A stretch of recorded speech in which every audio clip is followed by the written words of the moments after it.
Good evening, everyone. I hope you can hear me out there. Can our panelists shake their head if they can hear me? Good to go. Awesome. Well, good evening and thank you for attending tonight's panel event. I'm Lindsay Frank. I'm the Director of Alumni Engagement at Mercyhurst. Does Leanne have a question? Nope. Good. This is a very special event that we have planned this evening. It's a part of a year-long celebration in honor of the 100th anniversary of women's suffrage. What a better way to celebrate than to highlight some of our very successful female alumni. We originally had hoped to have this event back in March in person, but we're still pleased to be able to pull it off virtually this evening for all of you. We have many students, alumni, friends attending out in the audience tonight, so thank you for being here. We are excited to feature 8 Mercyhurst alumni who are all local to the Erie area and coming from several different backgrounds of work and career experience. To our panelists, thank you so much for being with us tonight. I think I speak for everyone at Mercyhurst when I say that we are so lucky to call you all Mercyhurst alumni. So thanks again for being with us. Before we get started, a couple housekeeping rules. For the panelists, I will turn the videos on in a second if you're not already on. When it is your turn to answer a question, Dr. Roberts will prompt you and then you can unmute yourself at that point. For our guests that are in the audience, thank you for being with us. We hope to have some time for questions and answers, but if we don't, we'll definitely hope to follow up afterwards. You can use the Q&A button if you would like to submit a question to us. The panel will be recorded. We've had a couple students out there asking if they had class or weren't able to make it. We will make it available afterwards for anyone who wasn't able to join us. And I think that's kind of all I have for you. With us today, we have as our panel moderator, Dr. Leanne Roberts, our provost at Mercyhurst. So Dr. Roberts, I will turn it over to you. Thank you for being with us tonight, and I will let you take it over.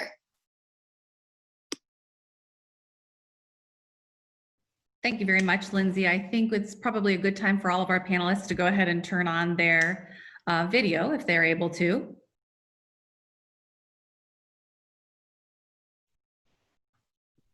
I'm sorry, how do I do that?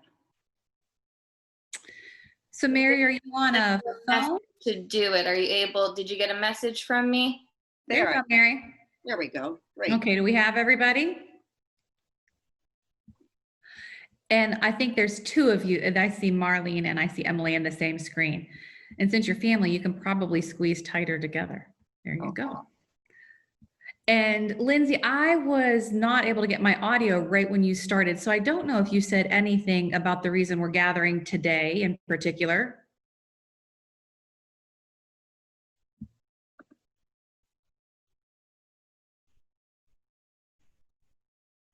Oh, I did, and we're glad to celebrate the 100th anniversary of women's suffrage and have our guest here with us. We did lose Melanie Titzel, one of our panelists, so I'm going to welcome her back in, but I think we're good to go.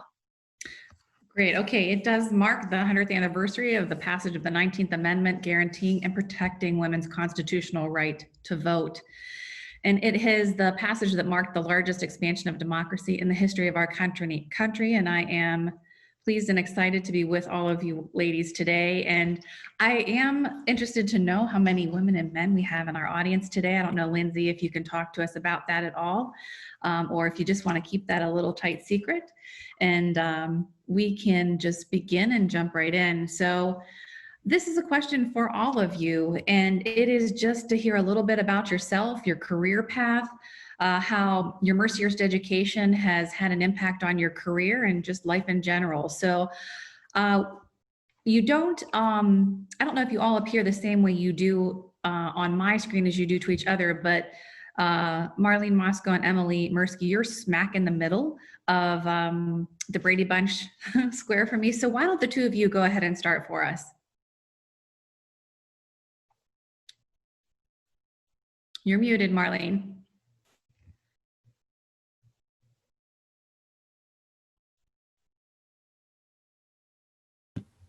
Okay.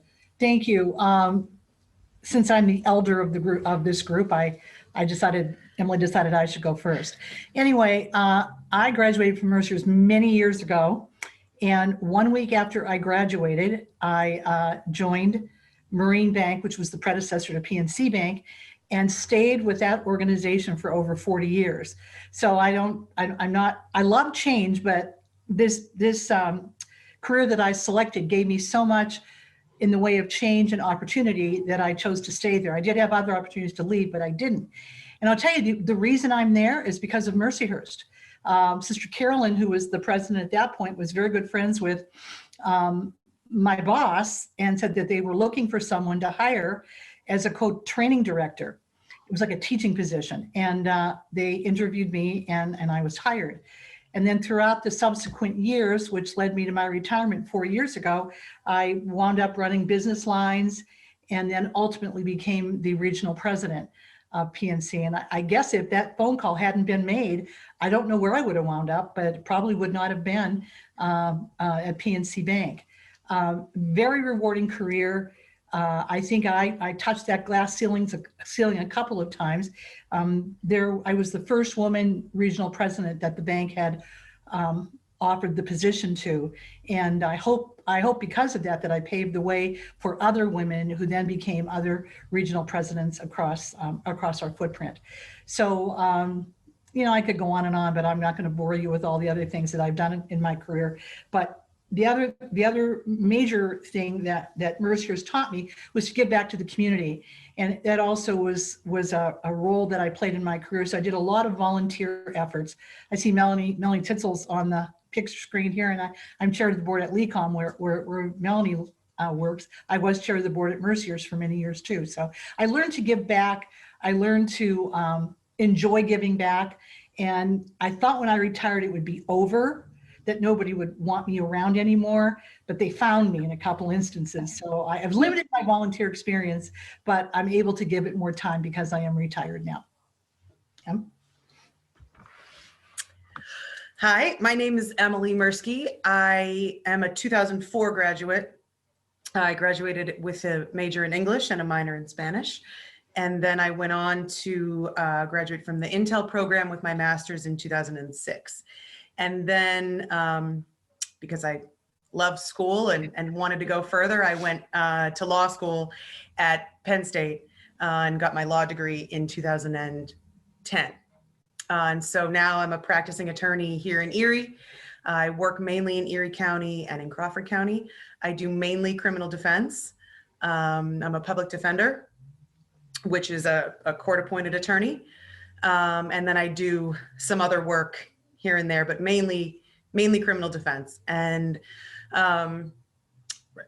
it was not necessarily the career or the field, not the field, but the concentration that I found. It more found me, and the opportunity found me. But once I fell into it, it absolutely became my passion. And I think part of what I learned at Mercyhurst was, the mercy charisms and really focusing on others and service to others. And what better way to serve others than protecting them and advocating for them and trying to do what's right, even when people have done something wrong.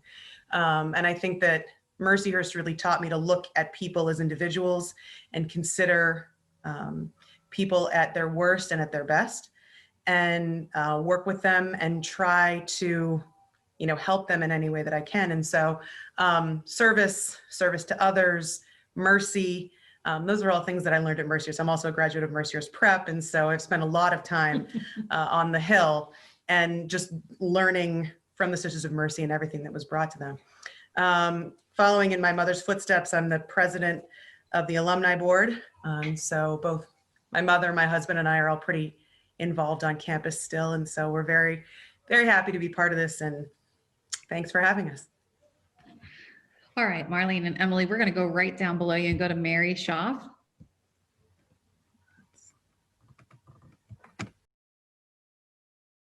Mary, you're muted.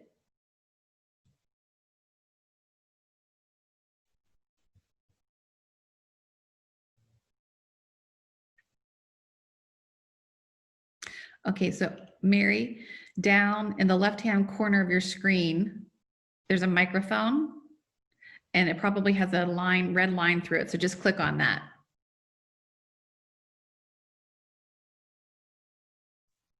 Mary, I'm also sending you something that says asking you to unmute. See if you see a little message popping up. Okay, we'll let Mary work on that. While Mary's working on that, why don't we go ahead and move over to Kristen Hudak?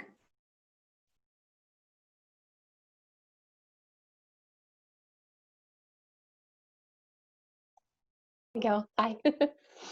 Well, thanks for having me. I'm a 2005 graduate of political science, and I grew up in rural Western Pennsylvania. And I've kind of bounced around to a few different things, but all in the sports and PR industries. I went to graduate school at Catholic University, again, still studying political science. And then I made this sort of major pivot into sports. That first agency I worked at they just had a lot of political clients, which I really loved, but they had one sports client, and I gravitated toward it and started to work on that account, and that became my main account. So that's kind of what led me into this strange different field. From there, I went to ESPN for a while, and I was in New York City and then up in Connecticut, and it all led me back to the Baltimore, Washington area, where I went to grad school, where I worked at that first agency with the Baltimore Orioles. So I'm now the PR director for the Baltimore Orioles. I manage all of our communications on and off the field. And it's my 6th season. It's the strangest yet, but we're making it work. As far as Mercyhurst, it's people laugh all the time when I talk to younger students and kids, but they say political science, like, how does that work? How did that lead you where you are today? And it's Mercyhurst is so much more than just your major, obviously. But I think even I would say the political science department is one of the the core, you learn how to research and read and write and do so many things that are transferable to other industries. And then I would add that sports today, as you all know, has really intersected in political and social justice and human rights issues more than you could ever imagine. And all of my Mercyhurst education beyond political science, just liberal arts in general, has prepared me so well for being in a role like this, where there's a diversity of opinion and thought, and we're trying to do something that reflects well on our organization and our players and our coaches. So I guess that's a little bit about how I got to where I am today and how Mercyhurst helped me along the way. Kristen, I have to say that your response was such a Mercyhurst response, talking about sports and humanitarian efforts and social justice. Oftentimes folks don't put those things all together, but certainly a Mercyhurst graduate would do something of that nature. So it's wonderful to hear. So Kristen, I'm going to go right above you and go to Chanel Cook. Well, good evening, everyone. Thank you for having me as well. I am what I would consider a mid-career professional. I am also an Erie native. I have a bachelor's degree in political science from Gannon University, and my master's that I obtained in 2017 after a long hiatus is in organizational leadership. So I spent most of my career behind the scenes working for elected officials. I worked for Phil English, who represented the House in what was then the 3rd District of Pennsylvania, which is Erie all the way down to Butler County. And then I worked for his successor for one term, Kathy Dahlkemper, here in the local office. And then I gravitated to local government for a while, having some appointments at the health department as the first refugee health case manager there. And then I went to work for Kathy Dahlkemper a second time when she was elected as county executive. And I also worked for Gary Lee, the director of administration, and Marcia Howler, who was the county solicitor at the time. After that, I pivoted to the library to help with some of their community engagement efforts, and I'm currently working for Erie Arts and Culture as an arts administrator, overseeing all of our capacity building efforts as a re-grantor of Commonwealth dollars across 6 counties in northwestern Pennsylvania. I guess what I would say with regard to my education at Mercyhurst, it really helped me understand people. Organizational behavior determines how people make decisions, the strategies that they use to arrive at those decisions. And quite honestly, all of our jobs require us to make decisions daily. And so what I would say is I really had a great opportunity working for or with some of the professors who are no longer there, because I started early on in OL, but most of them were women, or at least my key go-tos were women, Dr. Missy Breckenridge and Dr. Ann Zafaris. And they were forces of nature, to be quite honest. They were direct, they were curious, they were persistent and ambitious. And I saw the same characteristics in myself that I saw in them. So I knew that if I stayed close and paid attention to what they were sharing with me, that it would carry me throughout my career, and ultimately help me decide when it's time to leave and when it's time to stay in particular organizations, as they have lived through that as well. So I'm really proud of my Mercyhurst experience, and I definitely wouldn't change it for anything.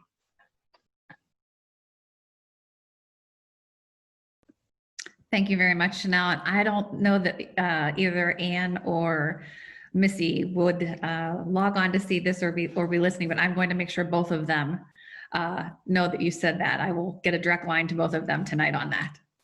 I'm going to go all the way down to the corner to my friend B. Habersky down here and call on you, B. Dr. B. Habersky. Thank you, Leanne. And it's really interesting to hear all of these wonderful women and what they're saying. And I'm just thrilled to be able to be a part of this panel. Carpe diem and seizing the opportunity is my mantra, really. And I'm so glad I was a part of Mercyhurst. I was a teacher for 15 years, a guidance counselor, a principal, the HR director for the Erie School District, and then the assistant superintendent for the Erie School District. All 35 years of my career all started at Mercyhurst, learning how to be a teacher. And every opportunity that came, it was the same thing, seizing the opportunity and taking a chance. And the people who looked at me and said, try this, you can do this. It was the encouragement and the support of the people. And even as I was a principal at Grover Cleveland, I had the opportunity to work with Leanne and with Mercyhurst, and we did partnerships to help the Erie School District and the children. And working with the children was such a rewarding experience. So now I'm so blessed to be able to say I'm an adjunct professor at Mercyhurst University, and it like goes full circle. I'm almost teared up. So I want to thank you for giving me this opportunity to be a part of this, and to tell the students and the people out there to continue to work hard and be positive, have a positive attitude with what you're doing in anything you do. We're all blessed to be here today.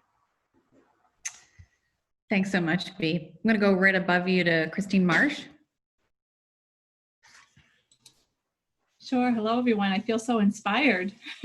B, thank you for that. So I grew up in Long Island, and it was actually Mercyhurst that brought me to Erie, Pennsylvania, which I'm very grateful. I met my husband here in Erie. We raised our 3 boys here.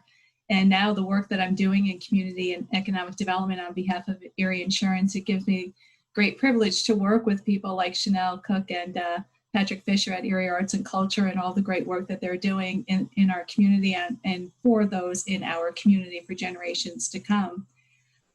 When I think about Mercyhurst, and thankfully I'm having an opportunity to give back to the university by serving on the Board of Trustees right now and have the pleasure of working with Dr. Roberts as well, is, for me at that time in my life, I was a first generation in my family to go to college. So here I was, an accounting major, and didn't really know what career path I would take, thinking I would be a tax preparer because that's all I knew at that time. And I did have a wonderful counselor who suggested that I consider public accounting. And so I was the first Mercyhurst graduate to be hired by Ernst & Young here in Erie, Pennsylvania at that time, and felt a responsibility to represent Mercyhurst well. And thankfully, they asked me to recruit years after that, and we did, and had wonderful success with all of the great talent that came out afterwards. But really, for all of the diversity of classes and people that I met while I was at Mercyhurst, the opportunity to have an internship at GE here in Erie and down in Roanoke while I was at Mercyhurst, certainly prepared me for every role that I've had. My career has not been a path. It certainly has been more of a zigzag. And although I spent 5 years at Ernst & Young and 26 years at Erie Insurance, much like it sounds like with Marlene, you know, I'm at one organization for a long time. However, I've had an opportunity to serve in so many different roles and meet so many wonderful people along the way. So it's been quite a pleasure, but I still go back to really being grateful to Mercyhurst for the opportunity to be here and serve as I have in roles in the community in my personal life and certainly at Erie Insurance. Christine, thanks so much. We have 2 folks left. Mary, I'll come back to you next, and then we'll wrap up with Mel Titzel. I'm on now? Yes, you are. Oh, okay, great. Well, my career path has zigzagged even more several times, but I'll start at the important part since this is about, you know, women suffrage and rights. Back in the 1970s, I, you know, graduated from Mercyhurst with Marlene. We were classmates. And I was, math was my thing, but I was in the education with math as a minor because that's what women either became a nurse, a teacher, or a secretary. My brothers told me I couldn't go into engineering because like they did at Penn State because girls don't do that. So I became a teacher and loved it. However, in 1976, the U.S. Department of Justice filed a class action sex discrimination in hiring lawsuit on my behalf. And we went to federal court. I had wonderful attorneys from the Justice Department. This was a class action which would benefit all women. And we won the case. And basically this expanded the Civil Rights Act of 1964 as far as no discrimination in hiring to educational institutions and school districts. So that's what I accomplished. And when after I won that, I still had a teaching position. However, I decided that I wanted to change careers because my love had been math and I really had always wanted to do something in finance. The opportunity arose. Merrill Lynch, who at the time was the world's largest and most respected brokerage firm in the world, decided they wanted to open an office in Erie. I saw an ad in the paper. I sent in my resume. And before I knew it, I was hired as a trainee to go to New York City and work on Wall Street. And it was interesting because when I had my interview with the regional vice president up in Buffalo, New York, because that was the closest office at the time, he said, well, why do you want to become a Merrill Lynch stockbroker and work on, you know, Wall Street? And I said, because I want to make money. Well, it worked out great, needless to say. And I spent the next 34 years with Merrill Lynch. When I retired, I was a senior vice president, senior financial advisor. I had a lot of exciting moments in my career. Personally met a lot of important people like Billie Jean King, Martha Stewart, and a lot of other, you know, people that wrote books or were well-known women. And Mercyhurst had given me very strong role models in Sister Celine, Sister Charles, Sister Matthew in the science and math departments, because there weren't a lot of women out there in science and math at the time. This was, you know, like I said, the late 70s. And so they gave me the confidence that I could handle anything that had to do with math skills. And then after I retired from Merrill Lynch, a year later, I was drafted to run as Erie County Controller. Never wanted to be in politics, don't like politics, don't particularly like politicians. But I ran and spent 8 years saving money for the Erie County taxpayers, which I'm very proud of. I also gave back to the community and served on many community boards, such as the visiting nurses, and SafeNet in particular is near and dear to my heart because that's fights domestic violence. and which is terrible these days. But I also am currently a Mercyhurst Board of Trustees member, and just became the chairman of the endowment committee. I'm also with a new group, which is Julia's Hospice and Palliative Care, which is a new organization to give comfort and care, medical care, as well as emotional and help when they're suffering from a terminal illness, which I went through with my own mother, who unfortunately had cancer many years ago. So I've had a most exciting life. My proudest achievement, however, is my son, who is now, it's hard to believe, but after he spent 24 years as a Navy JAG, Judge Advocate General Attorney. However, now he is an attorney with the U.S. Justice Department. So somehow it all came back to that 1976 win in the federal court with an attorney from the U.S. Justice Department. So that's it in a nutshell. There's, again, as Marlene said, much that went on in between there. But I still have my registered investment advisor licensing and still do that. Well, Mary, thanks so much. It was worth the wait while you got your mute button worked out there. So thanks so much for a really interesting story of your life there. And Mel Titzel, we're going to wrap up with this first question with you. Thank you for the opportunity to join you today.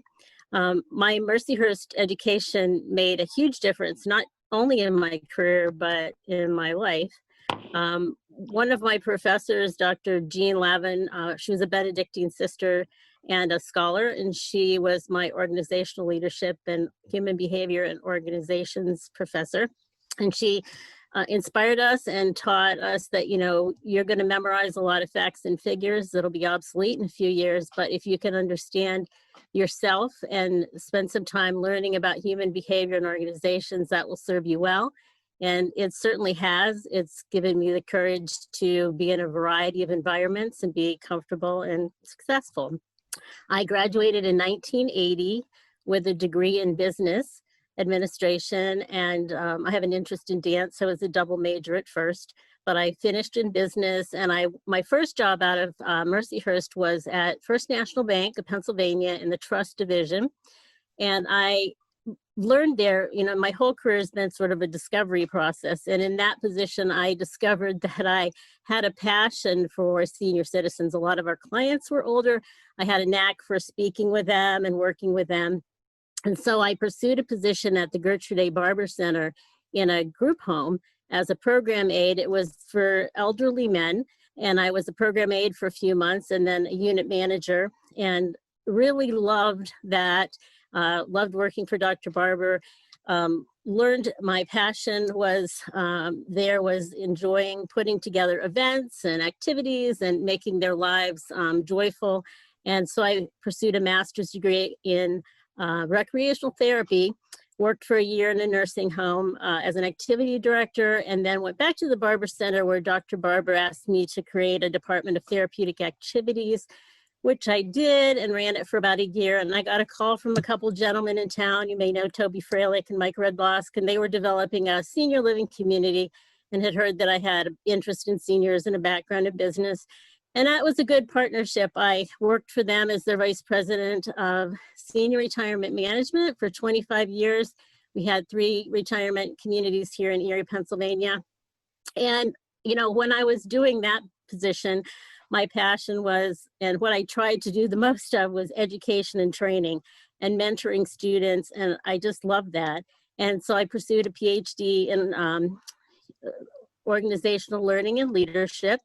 And when I finished it, I got a call from a representative at LECOM asking if I'd be interested in helping them with a project, which I was interested. And I have been working with them for about 5 years. First as the director of their senior living under Dr. James Lynn, who's the president of the Institute for Successful Aging, and now pursuing more educational opportunities through some of our community grants. And I also am privileged to be teaching a class at Mercyhurst as an adjunct this semester. So, and I believe I have an obligation morally to mentor and educate in the fourth quarter of my career. So I'm really pleased to be heading in that direction.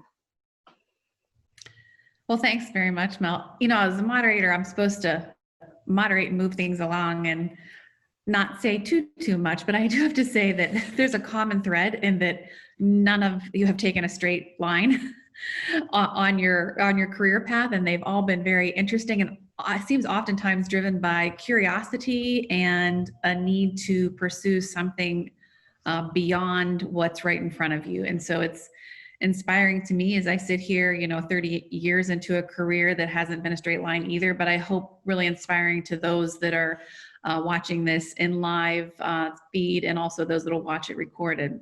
So we're going to move on, and this is a question that's been geared specifically to Emily, Mary, and Kristen. And so we oftentimes hear, oh, things spoken about in a male-dominated world or a male-dominated profession. So let's talk a bit about what it takes to be a woman in a historically male-dominated business.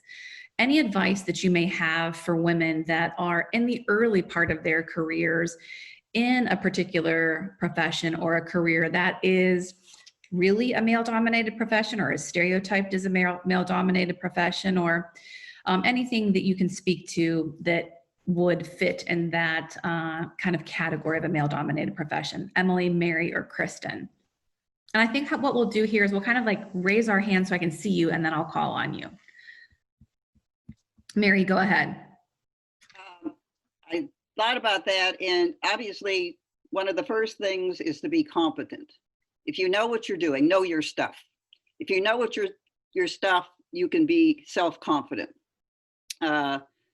Be professional.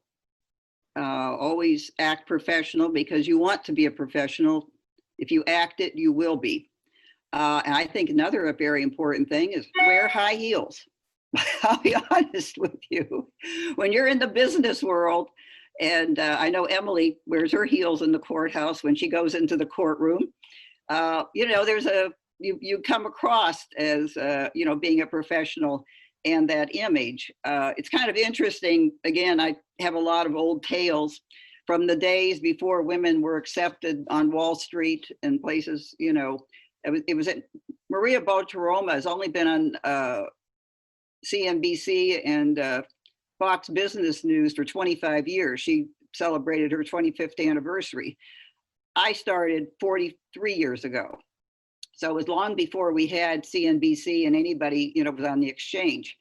But after I had passed my New York Stock Exchange exam, our manager wanted to take all four of us from our New Erie office out to dinner in New York. And I believe it was the New York Athletic Club. And I couldn't go in the door with them, the front door. Women were not allowed. I had to go in the side door. So we've come a long way, baby. Now we come in the front door. And like I said, I think it's because of women who have gone in to these non-traditional professions. My class, when I was in my training in New York, was only 10% women, 90% men. That's changed, huge. Things have changed so greatly, and it's so wonderful to see that change. Go ahead, Emily.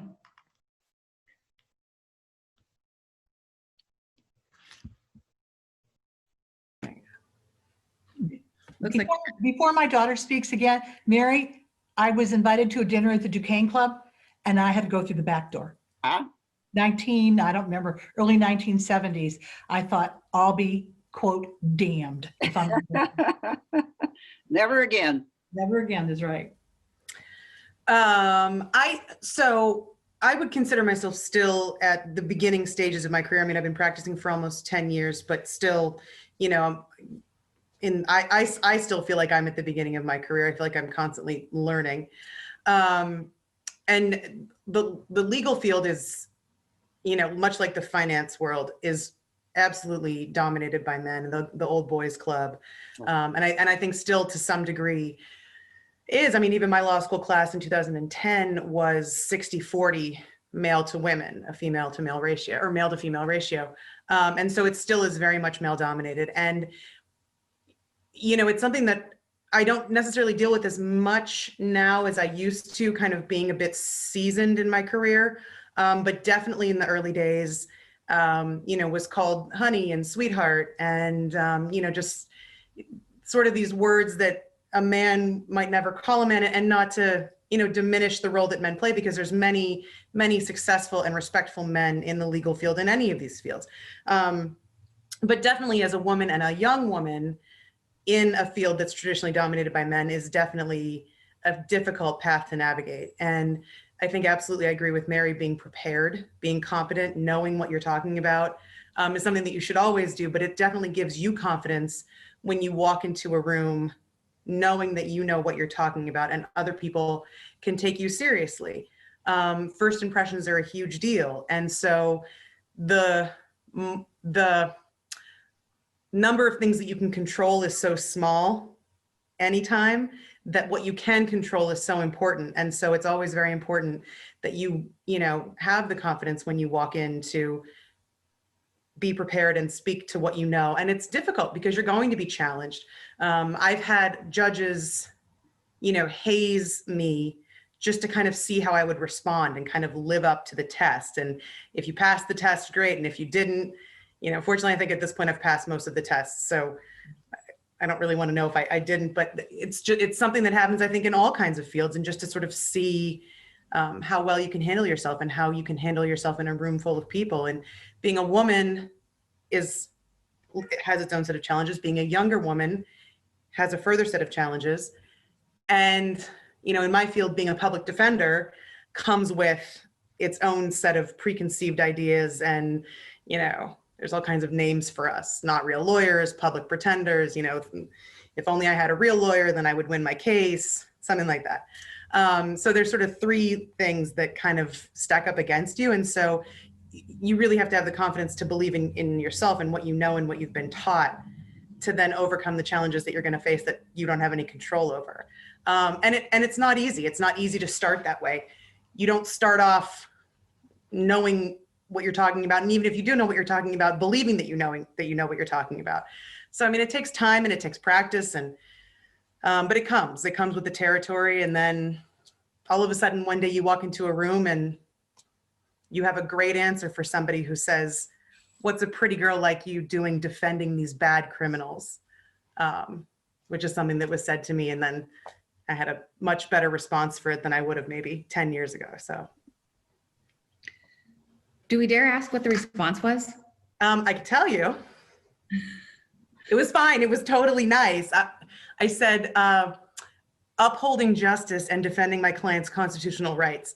Sit back and watch, and you can hold my handbag. Well done. All right. Kristen.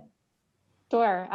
I get PR guy a lot. So I've had media members walk up to me in the clubhouse where the players are their locker room and say, "Where's the PR guy?" And it depends if I really want to do whatever is about to be asked. Sometimes I'll point to my male colleague if I really don't want to deal with whatever the request might be. But it drives me crazy when I hear it. So we've all heard things at different stages. It's so frustrating. But I think they have addressed almost everything I would have added in terms of what it takes.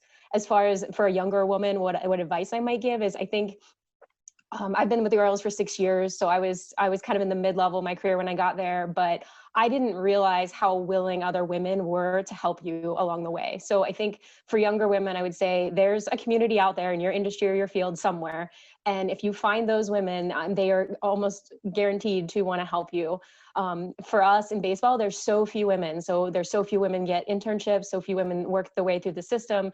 So when I actually am trying to like proactively look for them and nurture them and help guide them through their internship process. And then I want to see them go on and do other great things. Or, you know, there's a little smaller network of women in my role at other teams. And we talk all the time and solve problems together all the time, sort of off the books, I guess, without the guys.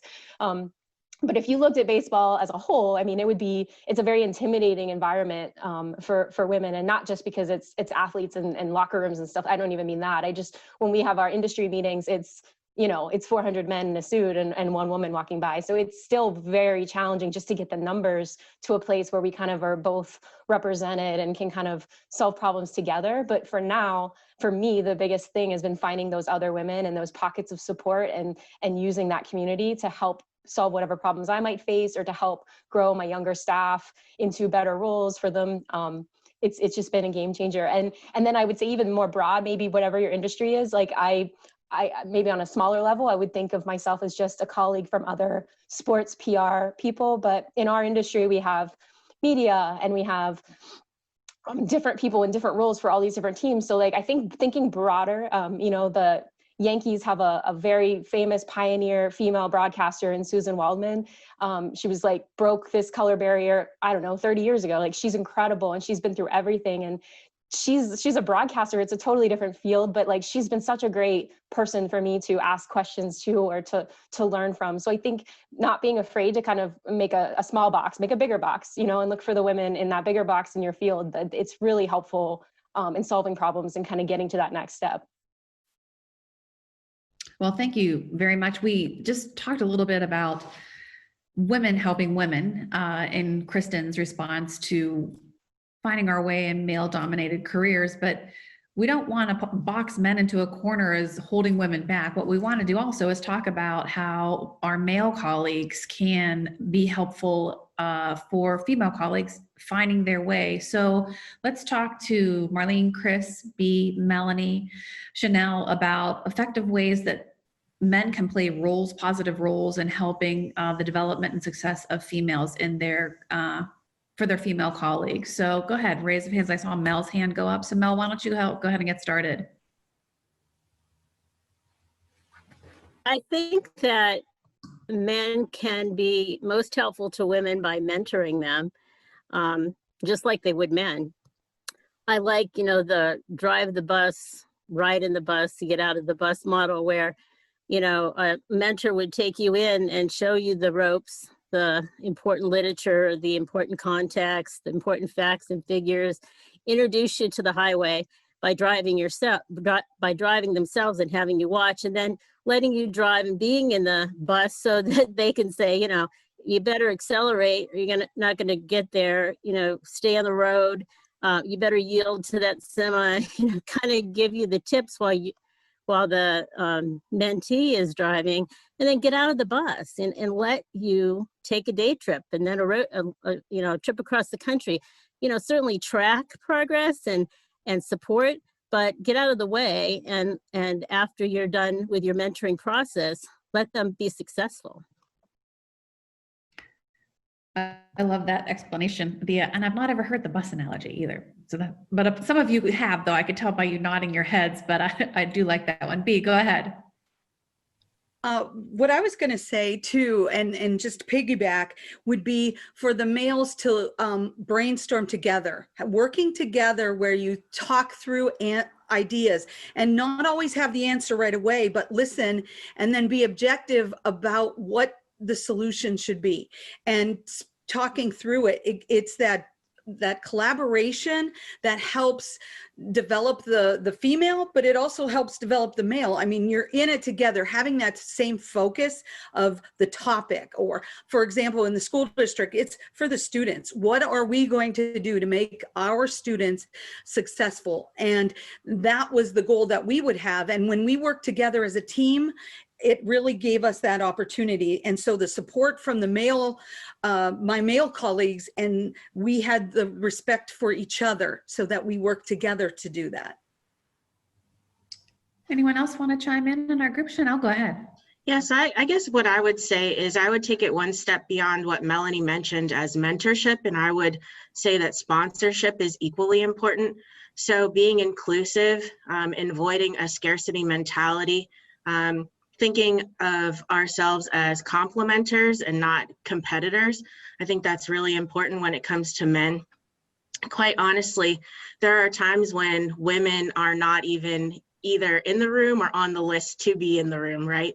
And so I think it's important that men help us in that way by helping obtain access to different places and different projects, because a lot of times, as someone else mentioned earlier, I think Emily did, it's often a good old boys network, and oftentimes it happens to be a homogenous network. So for women like me, it's equally important to have sponsorship, to have someone in that room who could drop my name as a potential collaborator or a potential assist on something. And so I think sponsorship is very important, especially now. Marlene. The only thing I would add is I fortunately or unfortunately was in the position where I was in charge. A woman was in charge part of my career, and men, and I had a lot of men who reported to me as well as women. I found over the years that the men are actually uncomfortable. They're an uncomfortable group when it comes to mentoring and wanting to help them. They don't know how to do it. And they really have to be taught how to do it. And I think women have to show their stuff. As an example, you know, even if you don't think you would get a promotion out of it, apply for it. Let them know that you're interested in this company and that you want to do more things than where you are right now, if in fact that's what you want to do. Because you'll see men do that all the time and they won't get it, but that's okay. People know that you're interested. And the other thing too that I found, at least with our company, when you were asked to take an assignment, particularly if you were not married, take the assignment. Show them that you're not afraid to go someplace else and do great things for people. And I found that those women who did those things were noticed by the company, and that next time when things came around, because they did a great job, they were asked to do something else. And it's a way for you to sort of cut in without having to be so overt about it. And believe me, not. I mean, I felt I had a lot of respect as a woman president. Believe me, it wasn't easy in the beginning. In addition to employees, customers couldn't accept it, that I was a woman who was leading this company, and I was going to say whether or not they were going to get what they wanted out of things. But over time, they learned to really respect me because I respected them, but I hope that I taught my staff how to respect women in business. It's just not a comfortable atmosphere for them to be in, and it still isn't, but we're better than we were. I don't know if you felt that at Erie Insurance, but PNC, I mean, they've been very good about promoting women, but you've got to get these men over that hump to work together and not opposed to each other. Chris, you're noted for this. Anything you'd like to add or? Sure. And, you know, to answer Marlene's question, yeah, absolutely. I think, you know, for Erie Insurance, we do our best to promote an environment of dignity and respect, really, first and foremost.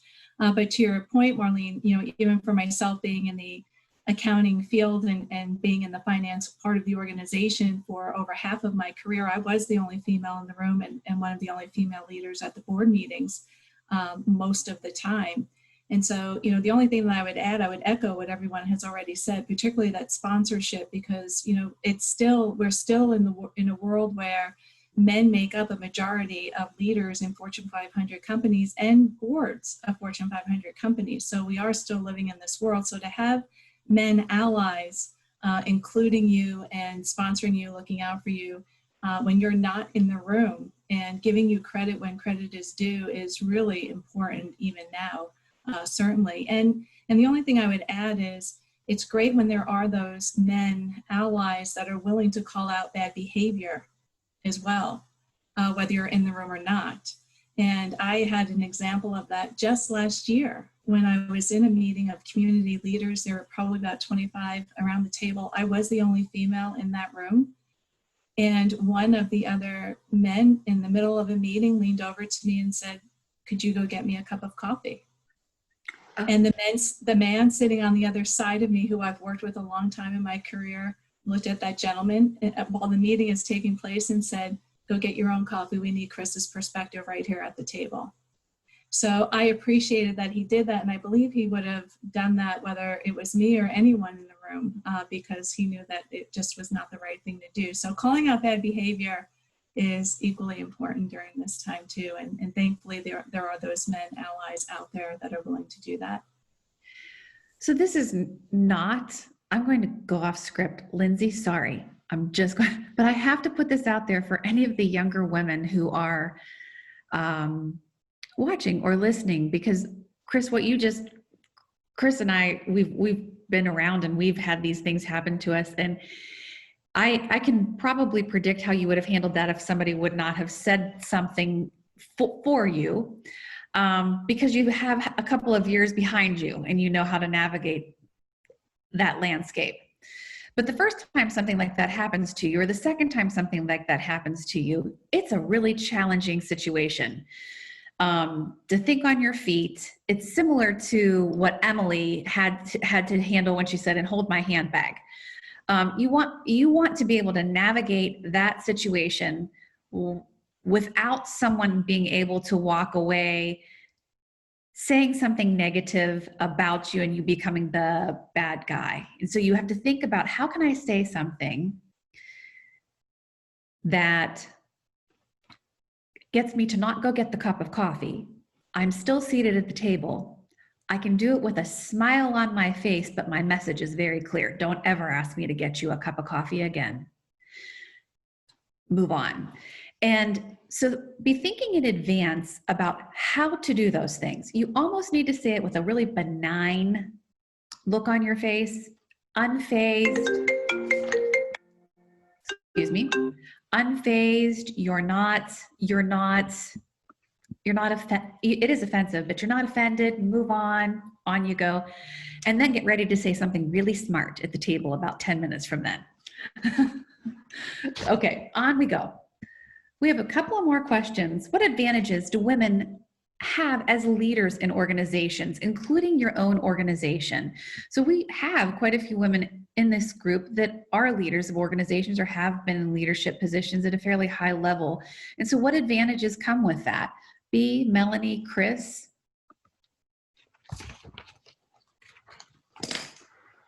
Go ahead, B.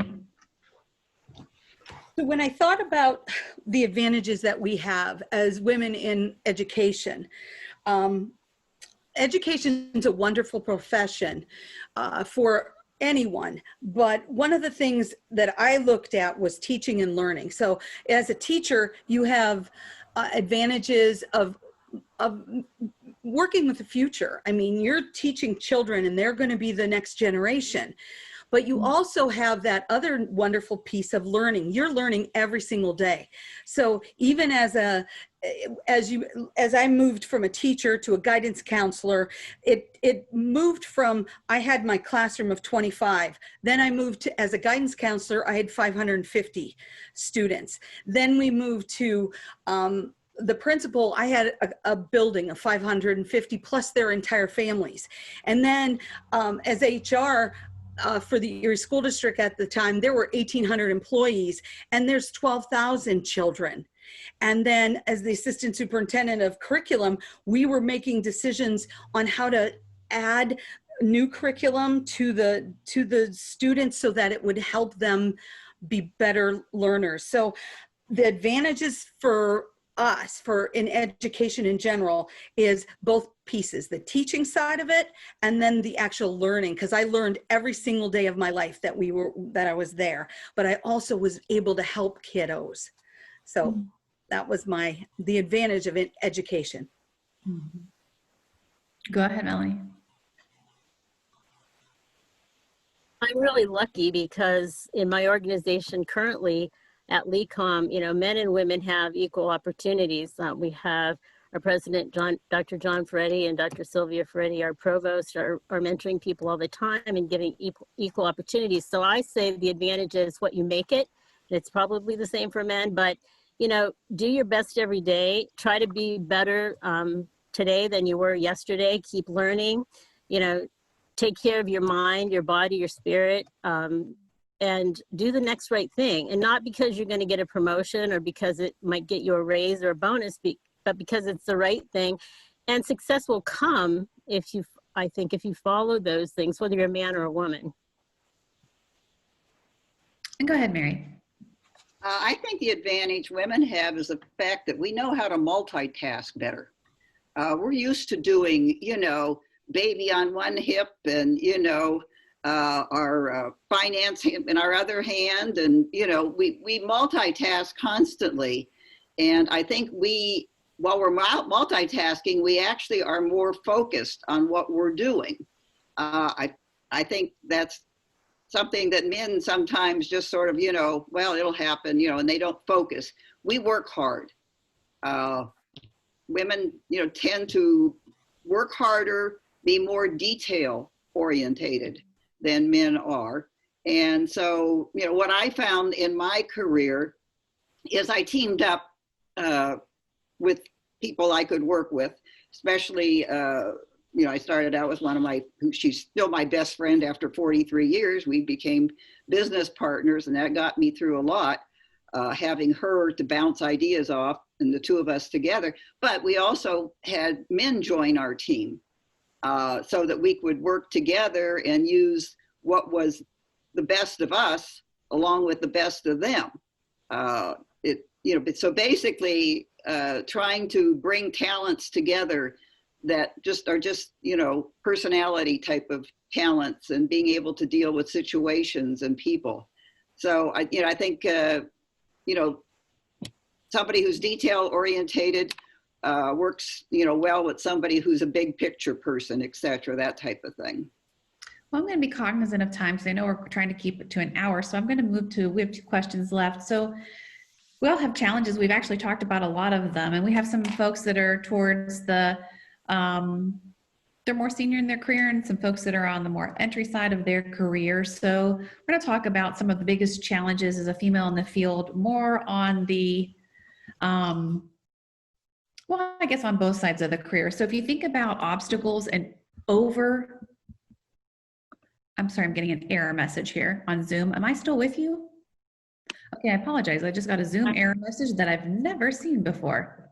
Life in the pandemic. On we go here.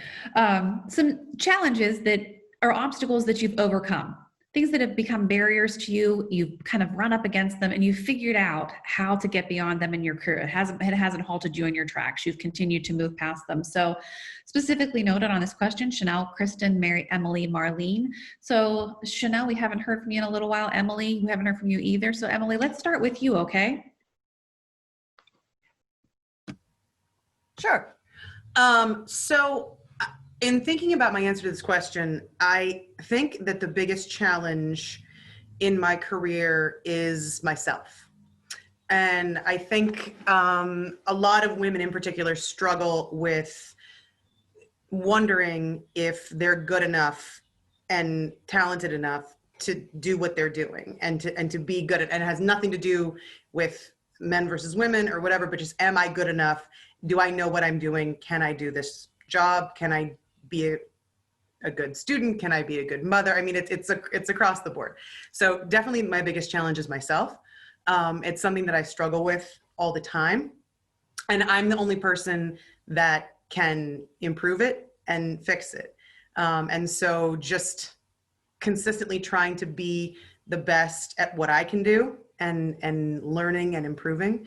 And just, reminding myself that, you know what you're talking about, and you know what you're doing. And a lot of it comes, of course, with experience and doing something over and over and over again and knowing what you're doing. But a lot of actually what helped me in my career was being an adjunct professor at Mercyhurst, and just getting up in front of, I taught business law for a number of semesters, and just getting up in front of a group of students and having to, teach them and realize that I'm the one who possesses the information, and then to give it to them, and then answer that questions and not feel stupid when I didn't know the answer, and realize that they're thirsty for what I know. And so that actually really helped a lot, and helps me more now in my career, because getting up in front of a jury is just like getting up in front of a room full of students. And so that strikes me. And so, who would have thought that would have been like a huge part of why I feel more confident in my career now. But so it's definitely, just consistently working at it and getting better, so that I feel personally fulfilled at what I'm doing, so that I can then feel like I'm doing better in my career. All right, Emily, let's go right above you to Chanel. I guess what I would say that I used to see as a big challenge, but now I view more of an asset, is oftentimes being the only female and or the only Black female or person of color in a room. When I was younger, oftentimes it made me feel more uncomfortable, but that's the landscape that is Northwestern Pennsylvania. And so over time, I have not only grown accustomed to it, but embraced it. And it's helped me be, further along in my career, participate and serve on various boards in the community. And I think by seeing other strong women of color at home and in my family, navigate those situations or navigate business landscapes in such an efficient way, at least in the public eye, may not have been that way at home, but do it with poise and dignity and with confidence was really a great example for me. I think of my mom, who has been with a large public utility, First Energy, since I was a young child. Most of my lifetime, she has been working for either Penelec or First Energy. And my Aunt Peggy Atkinson, who worked alongside Marlene at PNC Bank. And as you've already heard, Marlene attest to some of the challenges that women face in the financial services sector. And so I think it's important to really just be your best self. But also for me, one other thing I would add is, as women, we don't always have to recite our resumes. If people are looking to validate your presence in the room, don't give them that satisfaction. Someone else vetted you, right? And so you are there for a reason, and you don't need to validate your presence to anyone else in that room. So hold your head up and be strong and confident in who you are. So I've been around for a long time. I've never heard that said that way. That's really, really good to know. All right. Anyone else want to chime in there? We're running up against the hour, but go ahead, Kristen. I can go real quick. I just, I think in a sports masculine type of environment that I'm in, one of the challenges that has, like Chanel just mentioned, turned from a disadvantage to an advantage is, when I first started, I wanted to do a lot of the beyond baseball. I think you have to prove you know the baseball, and you have to prove you know the X's and O's. But beyond that, I wanted to use the baseball as the opportunity to reach more people and to have an impact and to touch people's lives. And I think initially I learned, maybe through some, a couple examples that didn't go well, how to kind of navigate and build the buy-in. And then once you've learned how to establish relationships, and I guess this is specific to maybe something that's a little bit more masculine like this, but for us, our players and coaches are so afraid of appearing soft in any way. And yet our fans are families and moms and kids, and they love that human touch and the humanity of what a player's life experience has been, or why they care about an issue that they do, especially in today's world. So I think when I felt like I was turning it from a disadvantage into an advantage when players would come to me knowing that they were a little vulnerable in the conversation to say, help me tell this story, or I know you'll handle this well. We did thank you notes last year from our players to some of our fans. We had a horrible year. It was just a really bad year, but we did. And I know there's some players that might've been oh my gosh, it's our mom is here. She's making us write thank you notes. But it turned into this really positive story, and they all did a really good job. So I think sometimes maybe take the thing that you feel a little bit separates you. Cause I definitely felt my, I don't know, as being a woman, I wasn't blending in with the masculine culture. I could make those things advantages too. I'm going to take us to our last question for the night. And this has been really enjoyable for me, at least. I hope for the panelists as well. But our final question is, what parting advice do you have for young folks here today who are going to be applying for internships, graduating, looking for jobs? And I'm going to go right around and just ask for a sentence or two, a really concise. Think of it as your parting words of wisdom. What would you give? Clear, concise. So actually, I won't go around and put you on the spot. I'll let you raise your hand and give some words of wisdom, sentence, 2 sentences, and on we'll go. So Mary, go right ahead. Be bold, carpe diem, seize the opportunity, which is what Mercyhurst taught us. Who wants to go next? Great, Mary. Marlene. Okay, be prepared. Know when you're walking into that company study that company, understand that company, know what they do, understand what's going on, you know, and foremost with that company, but be prepared for that interview. That's so important because those, as somebody said earlier, it's that the first impressions really do make a big deal out of things. And, you know, you don't have to be the A+ student to be interviewed well. But just know what you're doing when you walk into that company. I always ask the questions, what do you know about PNC? And a lot of times I didn't know a thing about it, but that's what I would suggest to everybody. When you take that internship, when you go for that first job, be prepared with that, whether it be one company or several companies, know what you're talking about. And oh, by the way, just last week, the first woman was named CEO at Citibank. No other woman has ever made to the top of the banking industry. She's the first one. You think we got a ways to go? We do. Go ahead, Emily. I'm going to dovetail. So somebody else on this panel once told me to walk with a bounce in your step and stick your hand out with a firm handshake. And so it's absolutely true. Your confidence means everything, and just know that you are absolutely just as competent and ready and prepared, especially with a Mercyhurst education. Go ahead, Bea. So I wanted to end with something that they can take with them. So if you go into, John Gordon is one of my favorite authors, and his book, Stay Positive, that would be my piece to say. The cup is always half full. Keep it half full, make it full, break that ceiling, just stay as positive as you can in the world that you live in. Mel?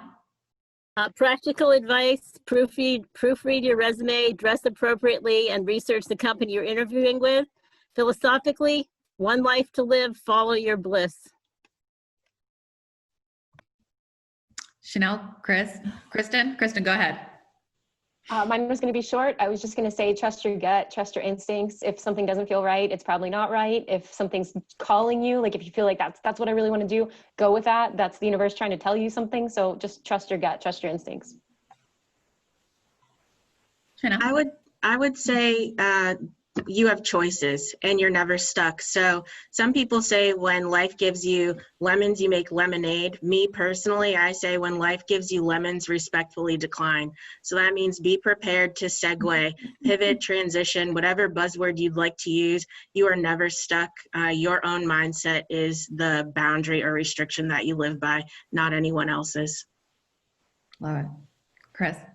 It's great. Similar. Believe in yourself. Know your passion, because generally if you're passionate about something, that's where your talent and gifts lie. So I would encourage you to know that. And I too was thinking of a book, Strength Finders. If you haven't done Strength Finders, it's a great way to get to know your strengths and how to really leverage them and understand other people's strengths around you. So thank you. Well, this has been a really enjoyable evening. I'm going to offer one too, which is, own your space. I see this with young women who come in the office often compared to young men who come in the office often. Women need to physically own the space that you're in, whether you're standing or sitting. It's about being bold as well. And I see a bunch of bold women on the screen in front of me. Lindsay, thank you for putting this together. It's been an enjoyable evening. I think we can open it up to some questions and comments if you'd like, but Lindsay, I'll take your lead on what you want to do at this point. We've not received any questions in the chat. I think everybody has probably just learned so much from all of you fabulous women on here. And we've had 60 guests with us tonight, employees, alumni, students, and we will also make this recording available for those who couldn't attend. Again, Mercyhurst is so lucky to have all of you. We're lucky to call you our alumni. Thank you so much for being here. Dr. Roberts, thank you for being our moderator. Thank you. And again, carpe diem. Thank you, everybody. Good Thank night. you. Have a great Take care. Bye.